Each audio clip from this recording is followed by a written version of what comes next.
ইসরায়েলের সামরিক গোয়েন্দা সংস্থা আমান ও গোয়েন্দা বাহিনী মোসাদের সদর দপ্তরে এবার সরাসরি হামলা চালিয়েছে ইরান।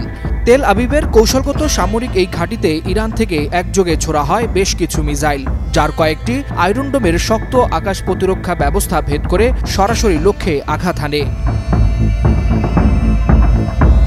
তেহরান ভিত্তিক তাসনিম নিউজ এজেন্সি জানিয়েছে, ইরানের বিপ্লবী গার্ড বা আইআরজিসির ছোড়া ক্ষেপণাস্ত্রগুলো হানা দেয় তেল আবিবের গ্লিলোট ঘাঁটির উপর।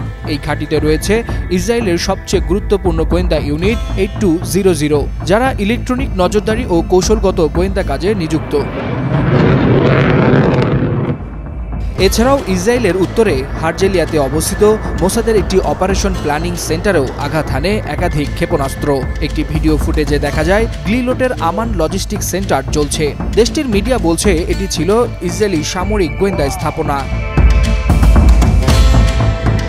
কৌশলগত বিশ্লেষকরা বলছেন, এই হামলা ইসরায়েলের জন্য একটি ভয়াবহ বার্তা, যা মোসাদ ও আইডিএফ এর ভেতরের নিরাপত্তাকে প্রশ্নের মুখে ফেলেছে।